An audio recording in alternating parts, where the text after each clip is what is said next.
tens of thousands of displaced Palestinians were blocked from going home to northern Gaza on Sunday. Many rejected a suggestion by U.S. President Donald Trump for Jordan and Egypt to take in Gazans, either temporarily or permanently. Trump told reporters on Saturday he asked Jordan's King Abdullah during a call to take people from Gaza, describing the war-torn enclave as a demolition site. He added that he was set to speak to Egypt's president on Sunday. Trump said he wanted to get Arab nations to build housing at a different location for Gazans, suggesting, quote, "We just clean out that whole thing." One Hamas official told Reuters Palestinians would reject any such offers, even if they, quote, "appear to have good intentions under the guise of reconstruction." The remark echoes the people's long-standing fears about being driven permanently from their homes. Palestinian analyst Ghassan al-Khatib said he believes Trump is looking to resolve Israeli Prime Minister Benjamin Netanyahu's political woes over the war. I think this dramatic statement from President Trump about transferring Palestinians from Gaza into Jordan and Egypt came in order to try to rescue Netanyahu from sinking in the sands of Gaza. And I don't think that there is a place in reality for such an idea. Jordan's foreign minister said on Sunday the country was firm in its stance against any displacement of Palestinians from Gaza, and Egypt has expressed a similar stance several times before. In central Gaza, this Palestinian said he completely rejected Trump's proposed solution, while another displaced man slammed it as a futile attempt to drive us away from our Palestinian land. They were among the many northern Gazans who had been stuck at roadblocks trying to get home, while mediators held talks with Hamas and Israel to resolve a dispute over their ceasefire deal. Israel had refused to reopen checkpoints to the north, saying the Palestinian militant group failed to release a hostage on Saturday or hand over a list of details about captives who were alive, while Hamas blamed Israel for the delay, accusing it of stalling. Though later on Sunday, sources told Reuters agreements had been struck over the release of the Israeli woman captive, with reports of progress in the ongoing Mexico talks. refused a request from President Donald Trump's administration to allow a U.S. military aircraft deporting migrants to land in the country, said U.S. and Mexican officials. On Friday, 2 U.S. military flights and a commercial chartered flight transported about 80 migrants each to Guatemala. But the plan to have a C-17 transport aircraft land in Mexico did not move ahead after the country denied permission. The U.S. State Department and the Pentagon did not immediately respond to requests for comment. In a statement on Friday, Mexico's foreign ministry said it had a, quote, "very great relationship with the U.S. and cooperated on issues such as immigration. When it comes to repatriations, we will always accept the arrival of Mexicans to our territory with open arms," it said. A Mexican official did not give a reason for the denial. Trump's administration announced earlier this week it was relaunching the Remain in Mexico program. It forces non-Mexican asylum seekers to wait in Mexico until their U.S. cases are resolved. Mexican President Claudia Sheinbaum said that such a move would require the country receiving the asylum seekers to agree, but that Mexico had not done so. Sheinbaum has expressed openness towards accommodating Mexican nationals who are returned. But the leftist leader also said she does not agree with mass deportations, and that Mexican immigrants are vital to the U.S. economy. U.S.-Mexico relations have come into sharp focus since Trump started his second term, with the declaration of a national emergency along the two nations' shared border. The Pentagon said the U.S. military would provide flights to deport more than 5,000 immigrants, held by U.S. authorities in El Paso, Texas, and San Diego, South California. Korea's prosecutors indicted impeached President Yoon Yeol on Sunday.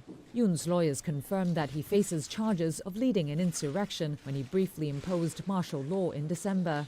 The charges are unprecedented for a South Korean president. If convicted, Yoon could face years in prison. His lawyers criticized the indictment as the worst choice made by prosecutors, while the main opposition party welcomed the decision. Asia's fourth-largest economy has been plunged in political chaos since Yoon's martial law decree on December the 3rd, which sought to ban political and parliamentary activity and control the media. 우리 국민의 자유와 행복을 약탈하고 있는 Separate to his criminal charges, the Constitutional Court is also in the process of determining whether to remove Yoon from office permanently or reinstate him. That's after Yoon was impeached by Parliament in mid-December and suspended from power. At the impeachment trial last week, Yoon and his lawyers argued that he never intended to fully impose martial law, but had only meant the measures as a warning to break a political deadlock. Insurrection is one of the few criminal charges from which a South Korean president does not have immunity. It is punishable by life imprisonment or death, although the country has not executed anyone in decades. A number of top military officials were also indicted for their roles in the alleged insurrection. So help me God. Congratulations, Mr. Secretary. Pete Hegseth was sworn in Saturday morning as the next U.S. Defense Secretary, after narrowly securing enough votes for the position. The Senate being equally divided, the Vice President votes in the affirmative, and the nomination is confirmed.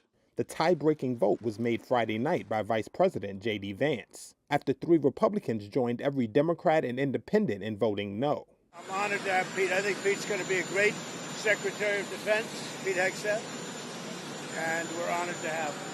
It was only the second time in history a cabinet nominee needed a tie-break to be confirmed. The 3 Republican senators who voted against Hegseth were Senators Lisa Murkowski, Susan Collins, and Mitch McConnell, who was the party's leader in the chamber until this month.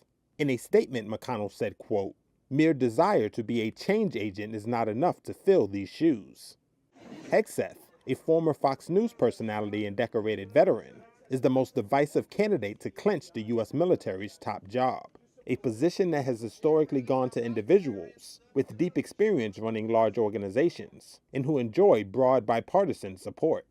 His nomination was rocked by a series of accusations, including one this week by his former sister-in-law, who said he abused his second wife to the extent that she hid in a closet and had a cold word with friends if she had to be rescued. Hegseth strongly denied the accusations, and his wife had previously denied any physical abuse. Hegseth will lead 1.3 million active duty service members and the nearly 1 million civilians who work for the U.S. military, which has a nearly $1 trillion annual budget. Rwandan-backed fighters on Sunday closed in on eastern Congo's largest city of Goma, forcing thousands of civilians to flee, and grounding flights from the local airport as government forces battled to stop the rebels from seizing the city.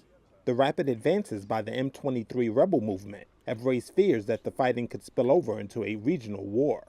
Bintou Keita is the special representative of the Secretary General in the Democratic Republic of the Congo. Roads are blocked and the airport can no longer be used for evacuation or humanitarian efforts. M23 has declared the airspace over Goma closed. In other words, we are trapped. I call on this council to act now to secure the civilian population, humanitarian aid workers, and all United Nations personnel. So far, 3 UN peacekeepers have been killed, while 7 South African soldiers and 3 from Malawi, serving in a separate Southern African mission, also lost their lives this week, South African and UN authorities said. 3 years into their current insurgency, the rebels, who the United Nations say received backing from neighboring Rwanda, now control more Congolese territory than ever before. France's United Nations ambassador called for Rwanda to withdraw its troops from Congo territory. The country's permanent representative to the UN, Nicolas de Rivière, spoke on the matter. We strongly condemn the ongoing offensive led by the M23 with the active support of Rwanda. This offensive is causing major risks for civilians and must be stopped immediately. Kigali, Rwanda's capital, denies supporting the group. Home to about 1 million people, M23 fighters began moving on the city of Goma earlier this week and have vowed to seize the city. According to a statement by the Office of the UN Humanitarian Coordinator, several 100,000 people had been forced to flee. Congo severed all diplomatic ties with Rwanda amid this week's rebel offensive. A spokesperson for Rwanda's government did not respond to a request for comment.